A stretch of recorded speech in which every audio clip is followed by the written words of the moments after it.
Tumble Man picking up his lone druid is not going to be able to play the Lycan. Wings decide to pick it up. Tell me a little bit about this hero and what you think about him. Well, the Lycan, yeah. Yeah, I was like looking at weird heroes. My first one that stood out was the Night Stalker, but yeah. Lycan recently added to Captain's Mode, had a ridiculous win rate when he was first added with the reworked HAL. Before it got nerfed, at least in pubs that is. It gives bonus HP, at least temporarily, similar to like what a Klink's death pack kind of does, and it's very good for these 5-man death ball push strats, so we'll see if that's going to be the general idea and approach. And for the Radiant side, the Night Stalker pick, very good with 5-man push strats. So the idea is here, Lycan has tons of summons. Those summons all get bonus HP from the HAL. Yeah, and it's at nighttime, so the nighttime they get double HAL. So basically, you're going to make it night as often as possible, and that's where this Night Stalker comes into play. Oh, a little bit of an engagement going on. They do manage to pop the shrine, though, and that's going to mean that Wings get turned upon. Can they find this kill? Very low. They do manage to pick it up, and that's going to be why going down. Mind Control picked it. First time for everything. Okay, good start. Good first blood. Yeah. Very interesting. So the sort of hunter in the night is going to have some companions, is what you're telling me in this one. Yeah, these are heroes that can use the nighttime well. At least the Lycan can.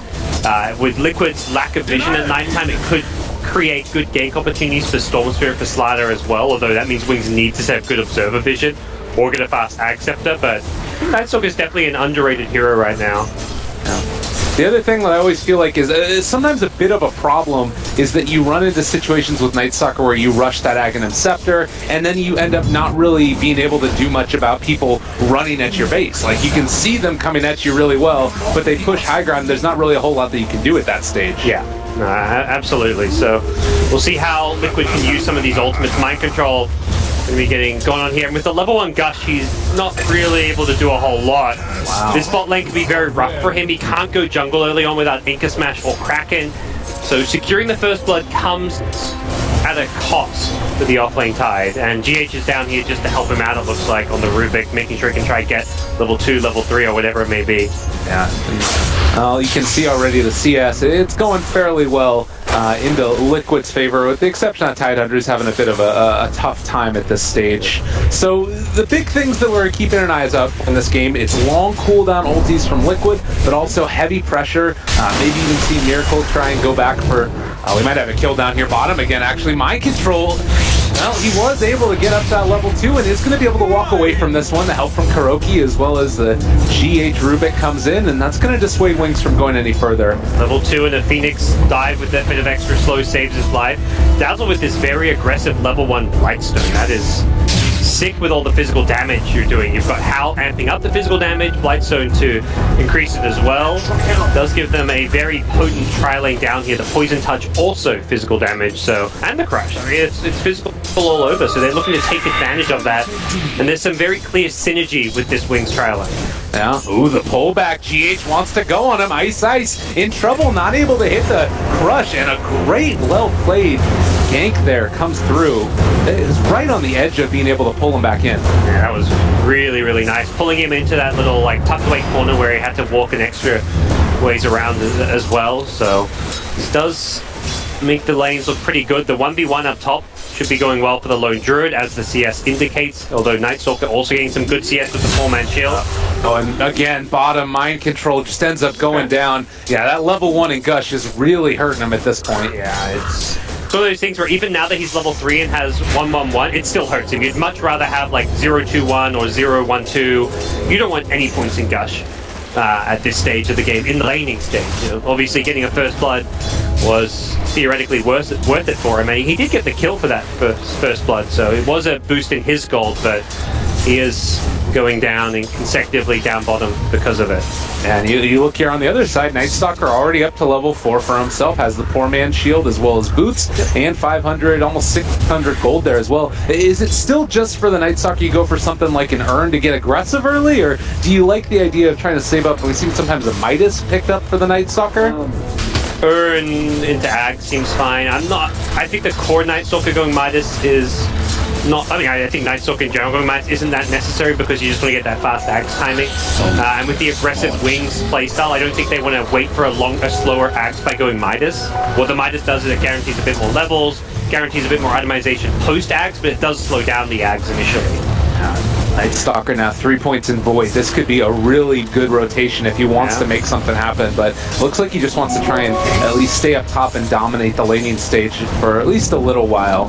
Top lane for him now with the Entangles kicking in. That's a double Entangle in a row. He doesn't hit did he hit the dive? Yeah, I think he just barely clipped him with the dive. Wow, backing out and away, still burning from this one. The Orb of Venom as well, dealing some damage, but they are not going to be able to find the kill on the Night Stalker. They have got a shrine so they can immediately pop that. No smoke available if they wanted to swing mid or something, so they are limited in their options following this, and it looks like heading back to that top lane is the plan.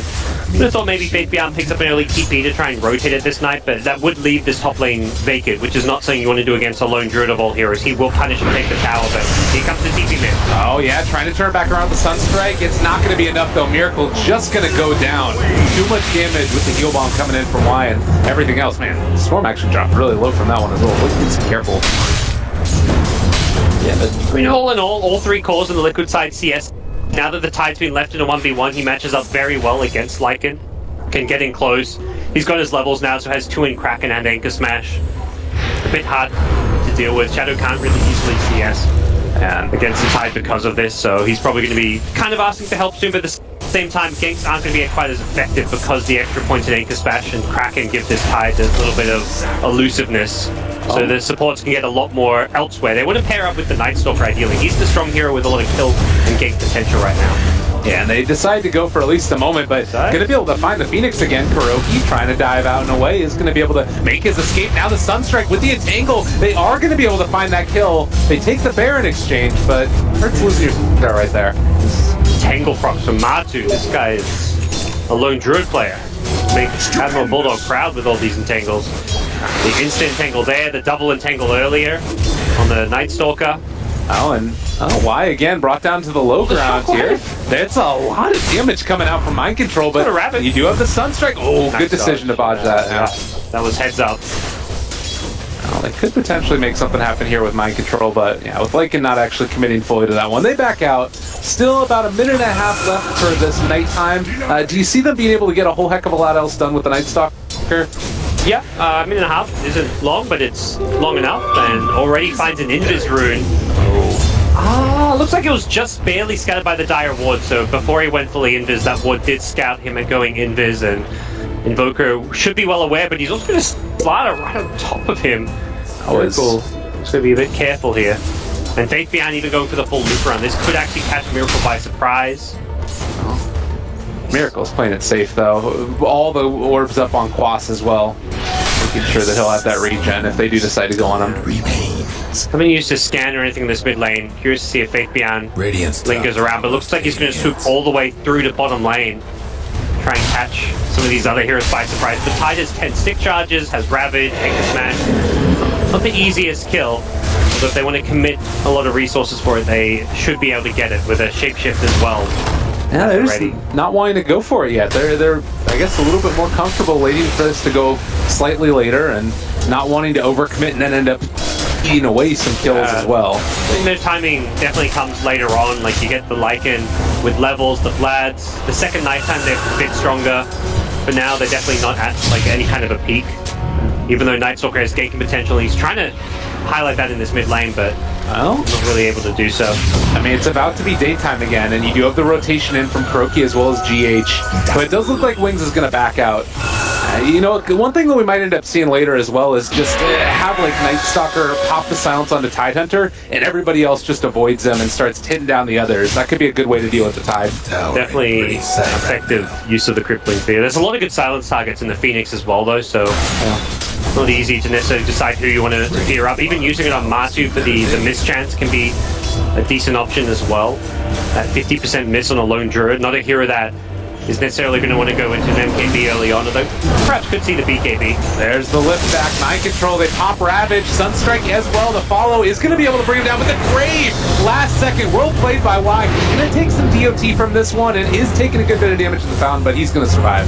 Fountain regen, able to out-heal the Fire Spirit DPS, so keeps himself alive. Great defensive play there coming out from Y. Keeping the important core Night Stalker alive. He's very high level at this point, so losing him would be somewhat costly. Yeah, Ravage down now, so these big ultis, you don't end up getting stuff out of them. Could end up coming back to haunt you. It is daytime though, so it's one of those things like Ravage is down, so unless they want to commit a darkness for a smoke gank, they're not necessarily going to get a whole lot, but they've got a smoke on Night Stalker, so this suggests they definitely want to commit a darkness, a shapeshift, a kill on someone like Miracles and Invoker would definitely justify using those ultimates, so we see them head towards mid. Perhaps they're thinking top lane. They actually see Matu with the Corrosive Haze, but it's pretty far back. Now they're going for it now, chasing down. They're going to pop the darkness on top of him. A heck of a lot of damage, but they aren't going to be able to run him down as of yet. The chase is going to continue here. He's already salved up, though. Good play by Matu there. That was mind control comes into it. He's going to pop the shrine. There's still a lot of damage, but he can't quite bring him down. So Matumba Man able to dodge the gank. Cold snap down.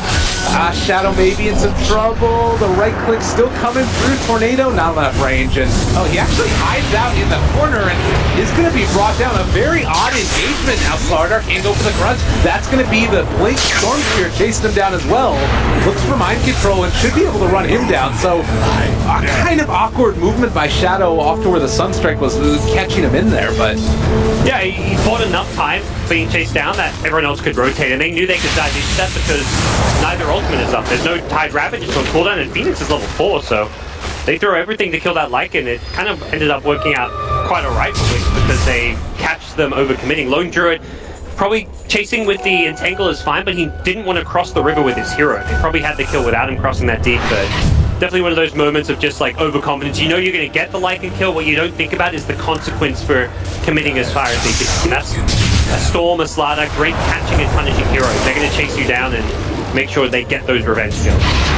Oh, here comes the TP. Mind Control just going to sway the push from happening any further, and meantime, Miracle can keep on farming. You know, something the panel touched on earlier is there's not any great, like, strong lockdown for these heroes. The Storm Spear in particular, as the game goes on. Is that something that you need to be worried about if you don't get a lot done with Liquid early? It definitely can be a big concern. You've just got Lift and Ravage, Cold Snap. I mean, I'm saying a few here. And Savage Roar can also be okay, but realistically, there's not, like, reliable initiation or disable. They don't have that Axe type offlaner. They don't have a Lion. So the better Blink does, and right now he's doing pretty well in this mid lane, the scarier this game can get. A lot of heroes in the area right now. Stealing away the Corrosive Haze for GH. One that can definitely help out this team a ton, keeping not only just the amp damage that's there onto the Lone Druid, but also the vision so he can maintain those right clicks far away. Oh, top lane, they're on top of Y. They pop the Ravage, but Gray's already been used. He should be at least able to walk away for the moment. Nah, I get the kill though with GH, and it looks like with that Shadow is just going to run out of here. Yeah, he's Corrosive Haze, so he doesn't want to stick around knowing that the enemy can see him if he loses that shapeshift movement speed. But a Ravage for a Dazzle, again, we could see the retaliation from Wings come if they want to go for it. They will have the shapeshift on cooldown, but they've got good aggressive potential from Night Stalker. It is just hit nighttime. They've got Storm who could potentially heal up and trying to make some plays happen, so it does feel like a moment of strength for Wings. Structures right now. Well, Matumba Man is coming back in here, starting to hit on the Ice. There's several heroes in the area. The Claws are going to control him. They pull him back in. Savage Roar is going to be used, so Storm Spirit maybe going to be able to go for a counter initiation play. They take down the bear, but that's all they're going to be able to go for now. Yeah, Sunstrike? Oh, no, not going to get. Blind guess as to where Storm went. Storm actually went back to farm. If he'd waited a bit longer, he may have seen Blink's new position, and Blink is gonna, looks like, just get this last wave of creeps before he TPs himself back home. He's got 2k gold, so really good farm on Storm Spirit now after some of those bear kills. Stolen Haze, that was from the Rubik, which is a nice little pickup. Definitely. Oh, Kuro? He's in some trouble right now. They've got Void. They should maintain vision onto him. Kuro trying to get out. Oh, this is a really nice play. He actually goes off the map. So, a little bit of ability abuse. You love to see that. I mean, that's game mechanics, you know? Dota working 2. as intended. Yeah, working as intended. You know, I always feel like he puts some stuff in the game like that, and there's just nothing you can do about it. You think, all right, Phoenix is dead, and commits a supernova to try and save himself. We kill the egg. Like, how's he escape? No, there's always a way. That is some sneaky snuff. Well played by Kuro. Really well played. And bottom lane, it opens up the space for Matumba Man to keep the pressure on there. We do have a smoke gank that's moving out now from Wings, and they would love to be able to pick something up here. There's this flurry of net worth that's all being held by Liquid towards the top of that net worth chart. And yeah, Matu's in deep here. He's being swarmed upon. He's going to need a really good Savage Roar. there's the jump in immediately, pulling him back in. The long range pull, they are going to be able to connect. Sunstrike, maybe they'll find that kill. Good grave. That's going to, at least for the moment, keep Faith Beyond alive. Yeah, great. That's necessary. You got to know that with that entangle, the Sunstrike was coming in. Liquid's communication coordination has really been on point. Anytime an entangle's hit or there's been a disable, Sunstrike's have followed it. Rabbit turn, they are able to take down Ice. It's going to be Shadow running away. But again, another Ravage used. That one still feels fairly worth it, but this is sort of a 4-position Slardar. No Sunstrike landing on anyone, but yeah, it's definitely not been like the first Ravage or two for a single kill's typically alright because you're kind of at that point before big fights are breaking up, but we're kind of approaching, feels like a stage where you want to use the Ravage more. With the Blink Dagger as well, Mind Control can look to set up on bigger value targets. Heroes like the Storm, the Lycan, even the Night Stalker going down would be very big for them. He has gone for the Midas, so level 10 already. This Night Stalker is high level, decent farm, and going to be hitting pretty good item timings here. It does suggest they feel like their timing window is going to be more around the Necro books rather than the Vlads. Going for this Midas suggests they want to just wait longer before they go for their big push. So not just waiting for a Vlad, they'll be waiting for a Necro book, waiting for a few more levels, and the Ag Scepter on the Night Stalker. But when they hit like a Necro 3 Ag's timing on Night Stalker, you've got very close to permanent nighttime, a lot of boosted HP on all those summons, and very, very scary 5-man push coming from Wings. Oh, poor GH. He's just going to be caught here for a second. Doesn't get this. Oh, wow. All right. Crush is on the mark, though, and Ice able to find it. I think it was the reveal of the Blink, the first Blink I've seen at least from Ice, and that's a decent timing for a support Slardar. And an item that Wings can look to play around. Perhaps why they felt more confident going for this Midas Night Stalker, because they knew they could rely on the Slardar to be more of the tempo controller initiator. They felt he can be fighting. Oh, nice and Crush, though. Yeah, they're on top of him now. Tornado's going to come out, but the remnant is going to be enough damage, possibly. Yeah, the Matumba Man's going to fall. Well played by Blake. Maybe going to be able to find more. They're trying to chase here. It looks like they're going to back out. They had the haze on Kuro, which meant that luckily for Miracle, he could invis himself out of there. He was hazed up instead. There was a follow-up crash from Slardar. Through the dire structures for now. 8-6, Wings striking back in a really good way here, and like we talked about again, they're taking advantage of the Ravage being down and making sure they get the most out of that whenever possible. The Liquid, this tempo still works okay for them, and Miracle's Invoker definitely a player-hero combo that, I mean, will shine the more items he gets, the more levels he gets. So he's going straight into the typical Midas Axe build. So for now, I mean, up until now, it's been a quiet Invoker game outside of throwing Sunstrikes around the map. So he's on track for his item timings. He's being outfarmed by Storm, but that's largely due to the Storm's involvement. Blink is 4-0-1. He hasn't died. He's killed the Spirit Bear a couple times, so a lot of the net worth of the Storm is due to that, while Invoker is just like kind of slowly farming up the lane, the jungle, not going for hero kills quite as much. And this feels to me to be one of those pivotal moments as well, where that Storm Spirit, who's built up this huge amount of net worth, could potentially end up getting punished really heavily if they find the kill. He just finished the Bloodstone. Likewise, you get into a fight where Wings are able to pick up a couple kills, and he really takes off like a rocket. Yeah, it still goes to that question of how do you kill the Storm with the limited lockdown. The Blink first on the Tide suggests that they wanted to have a guaranteed initiation. If you Blink Ravage in like melee range to a Storm, you can't react to the ball lightning. So Blink Ravage is a way to initiate on Storm, but then you need follow-up damage. So Sunstrike, Telekinesis into like some right clicks from Lone Druid, they can get the kill, but it does take a lot. Sunstrike was too early in the Roshan pit. He used it to scout. I don't think Wings even knew Sunstrike was used there. Perhaps they had vision of Invoker on the map and saw the Sunstrike go out, but either way, fortunate timing for Wings is they'll secure an easy roll. This is so bold, too, with Mind Control heading over there and having Ravage all of these big team fights. So he jumps in, silent for the moment, they're avoiding it for the moment as well. He doesn't manage to get it off finally, can maybe go for it. He does hit the Ravage, connect on the floor. Not sure if it's going to be enough, though, as they are going to be able to jump in. A good Tornado default combo, Deafening Blast, Miracle. Tries to make it happen with the Grave and the Supernova. The counterplay now by Ice is going to be there. They managed to get another big stun off. That Age is already nobody down now. Ice also starting to drop low. All of the big team fight ultimates have been used, and now it looks like they're going to try and take a little bit in return. They take down the Tumble Men, and that's going to have to be it, at least for now. Sunstrike. Another kill. Miracle starting to come online. Scary, and yeah, they just need the silence to get out of there. Great grave timing from Dazzle on the Lycan there, but again, Matu with the timely root. He is just being on point. Whenever he needs an entangle, it seems to be there. Stops the grave TP out. Make sure they get the Lycan kill and punish on the Roche. Just great game sense from Liquid. Often you see like, okay, they scout the Roche, they're not there, and they went in 2 seconds after that Roche scout.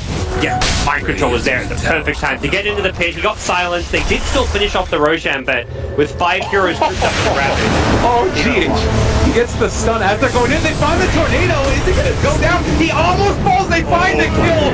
What a great combo of plays there. The Rubik hits the stun as they go in, and then they manage to find the tornado on the backside. That's a huge kill to get. That's stolen bloodstone charges. He does instantly respawn, but you don't get anything out of that instant respawn, and suddenly you're losing a good chunk of those bloodstone. It's a kill going the way of Kuro, so Phoenix suddenly gets a big chunk of income as well. That's going to be money towards his Midas, so a faster Midas on Phoenix means a faster level 2 ultimate, potentially even faster level 3 ultimate, if you're looking at a perhaps longer game, and Phoenix being a key high ground defender. And that's one of those moments where you would want things. Oh god, they pulled him back in again. Slardar stuck up on the high ground, gonna be crushed, and we'll see if he's gonna get out of there. Looks to be in a hell of a lot of trouble trying to TP. No such luck. They find the kill, and this is the moment again with those ultis on off cooldown where you would want to try and go for some type of pressure, but it's just not gonna happen. GH is just so good on these playmaking heroes. 2-1 and 8. He's been in 10 of these 11 kills. Just has such a good eye for initiation when it comes to finding those little pickoffs, making these small little plays, and getting full value out of every spell he steals. And just set his team up to perhaps, yeah, push down this mid lane. They want to go for this tier 2 tower at mid. They haven't quite got the levels on Marta yet. He's only level 14, so hasn't got that plus 55 damage. But they still feel strong enough with the Spirit Bear in the front line. They draw it up, and they are setting up the team fight around. They've got Egg, they've got Ravage. This is where Liquid is strong. These are the cooldowns where Liquid shine. Yeah, and we could end up seeing Faith Beyond just walk into a whole mess of hurt if he does head over there. Kuroki is going to be the first one. They go for the initiation, the blink, Ravage. No, the stun came out. All right, so mind control for the moment as well. They're silencing up for the moment as well. The Rubik, he's forced to back out and away. Nobody dead as of yet, although several members of Liquid are very low, and Kuroki getting right click, forced to pop the supernova. They're able to jump in. They find it going to GH. There's the Ravage counterplay though. Is it going to be enough? They're able to find it so much damage. Miracle goes in as well, dominating for him. Oh lordy. That Ravage wasn't going to be enough to save that egg. That egg was still going down. Oh, and the Sunstrike, Miracle, the Magic Man does it again.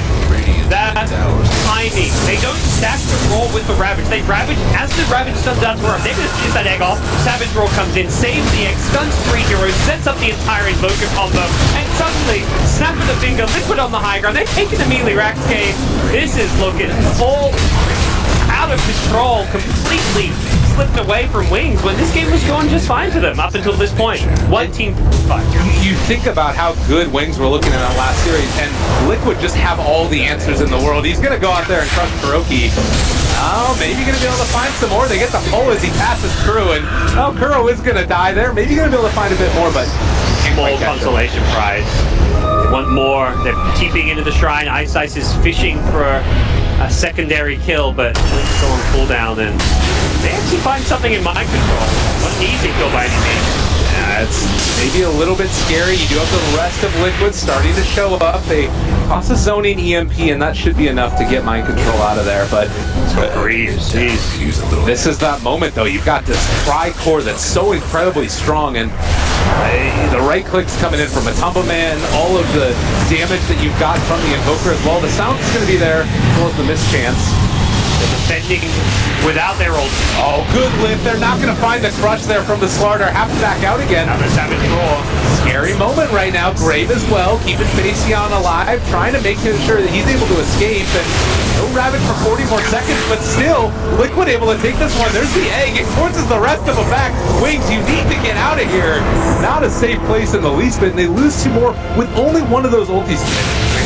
Even without that egg, it felt like they were winning that fight. They were just so good at holding the front line. The Tide has just reached this point where he's incredibly tanky, is really good at front line. With all the levels on Invoker, that Tide front line, you just chuck an EMP near him, you throw a tornado, and you got this great lineup for protecting him. And boy, are Liquid strong right now. They still have the Ravage in 5 seconds. They can keep pressing forward if they want to. They don't necessarily need to. They may be eyeing off like a Roche respawn before they try and end this game. Aghanim Scepter coming on Kuro. He's going to have a great saving tool for his teammates now. Oh my god. Not to mention, I'd say more importantly in some ways, the extra attacks to kill the egg, which is going to be damn near impossible, or at least equally important.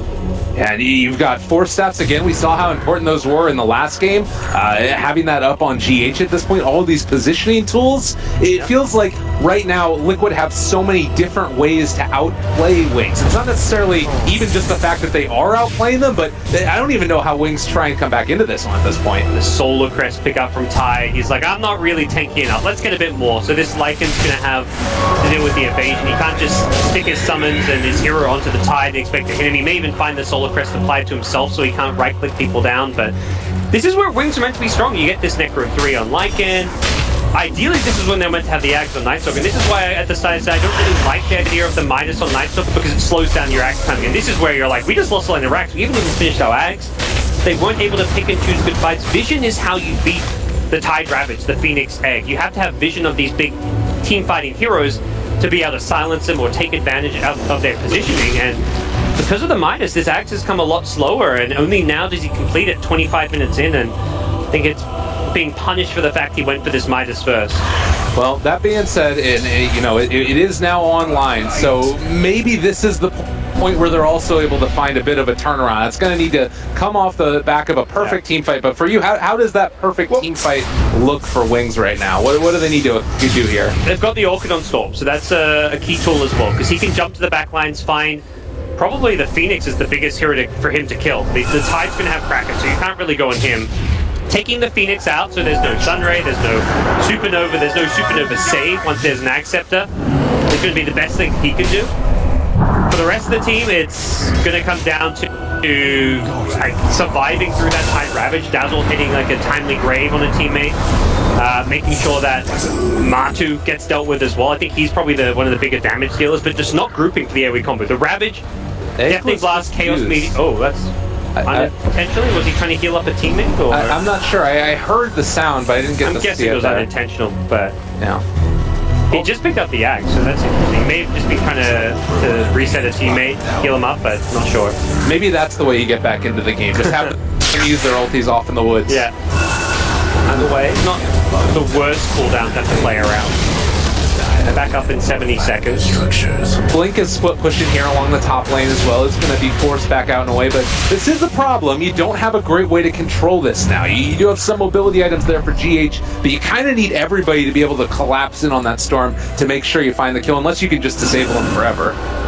Yeah, they will have to address him sooner or later. That's where Liquid able to 5-man around these big team fight spells. Don't really care if Storm can't be controlled because they also don't die to the Storm Spirit is the big thing. So being able to protect the Phoenix is going to be their perhaps biggest challenge. Whether they do that through the Rubik, getting like a nice Blink lift, perhaps even like someone like a lone druid using the Savage Roar on the Storm Spirit. These are the kind of things that need to happen to keep Phoenix alive, because I think that's the perhaps weak point in Liquid's 5-man right now, is that Kuro is very vulnerable to that Storm, Ball, Lightning, Orchid. So Roshan soon to spawn. We do see that Liquid placing down those wards. They're going to have good vision in and around the Roche pit. But it's also a question of if they can actually just walk in there and do it. And it looks like the call is maybe find a pickoff first. Yeah. Storm not the easiest. They get the lift though, and that will make it easy. That's just not fair. That's take them down. Yep. I mean, that one really hurts. All it takes is making sure you get that good initiation off, and GH always Right place, right time, finds the kill, and that will be a free Roach. With Aegis and Cheese, they've got a 1 deck, can Wings hold out with the rest of their racks. They're split pushing down bottom with Ice Ice, but that's a Slaughter. That's not a hero you're going to be worried about, so... Probably... Why? He'll beat himself out barely. But yeah, he comes to 5-man push straight down this top lane. Yeah, and this is sort of what the panel was thinking was going to eventually happen, what they've been able to build through this entire game. He was getting his Spirit Bear for a second there. Not sure that was intended. Uh-oh. TP it home, heal it up, bring it back in. They're going to be using the Spirit Bear to siege, maybe even putting Alacrity on it as well as the Solar Crest, since Matu's standing much further back, but for now, Bear healing up, Mind Control's like, I can frontline, let me do some damage. They just don't have any way to stop it. They're just going to literally right-click the tower to death. The question is if Shadow wants to fully commit to the Rat. If you summon your Necrobook 3 to go for the bottom lane, you've got to get the Rat straight. Otherwise, you save the Necro 3 for the jump. He's going for the Rat. Tornado play, they're going to be able to pull back in onto 1. A lot of damage. Brave does come out at the end, so they're going to be able to keep that Storm Spirit alive. A lot of mana, and does back out in a way. A lot of damage being dealt by that DOT. They're going to be able to make this happen. They pull him back in again, and Shadow needs to get out of there. So it does look like they're at least going to be able to take down the tier 3 tower, maybe a bit more as they're continuing the chase. Shrine comes out as well, but they can't find the racks. Yeah, good Shrine usage to make sure you could heal up that mana pool.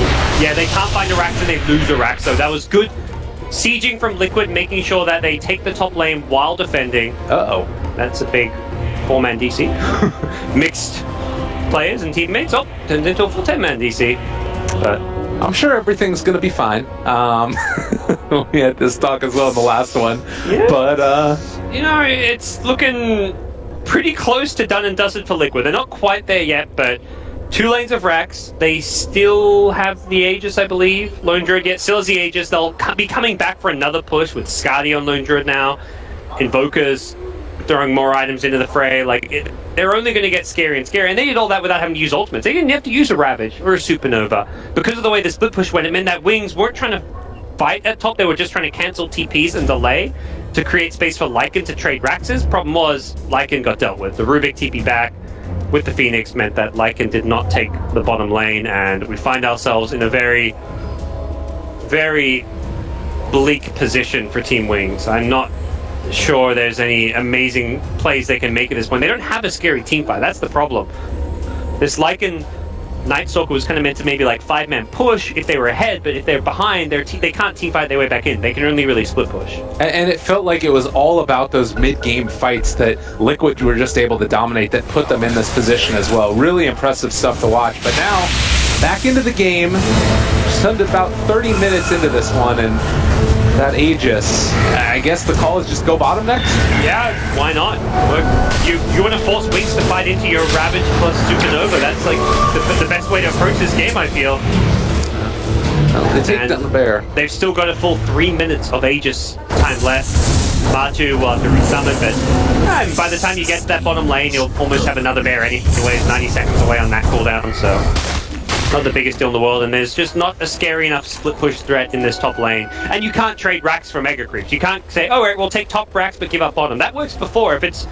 If you're not giving up mega creeps, you can trade racks. That's why Lycan's play at bottom made total sense. But at this point, you're not going to go for that exchange. Your lineup does not defend mega creeps. Lycan is not a hero that can really fight mega creeps with a Necrobook. Storm Spirit, same thing. He's not going to be able to push out those lanes well at all. So you've got to come back defend. That's the only real way to take this game if you're Wings.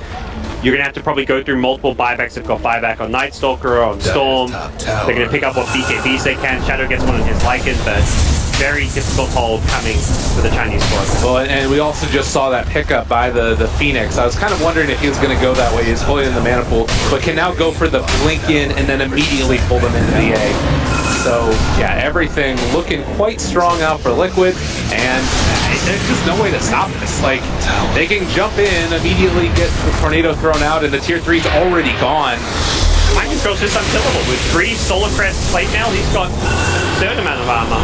All right, they're going for it. Now or nothing, do or die. They're just like, let's back off, they use shapeshift. Oh my god, this is so depressing. They're going to be able to force staff it back in a way. Storm Spirit. Well, actually, no, that's not Storm Spirit. That's DH because he stole the Old Skin. Now, trying to turn this back around onto them is. Oh, here comes a Blink Ravage potentially. Oh, God. Blink Fear is still on for a little bit longer at least. It's like watching a plane crash. You know what's going to happen. It really, really hurts. And Weave now down on top of him. Maybe this is the way back into it. They jump in on Matumbo Man. He's going to just keep hitting away at these attacks. Megas. I don't know what you do against Megas. You call GG, well played. There's not even a battle. It's like it feels weird and anticlimactic to end it without trying to fight, but how do you fight? There's no way to fight against Rabbit. They win without using Rabbit. That's just how strong Liquid's 5-man was in the end, and how powerful they are with an Aegis and Keys in their hands. Well, really, really impressive display from Liquid. We saw Wings come in and just do a great job of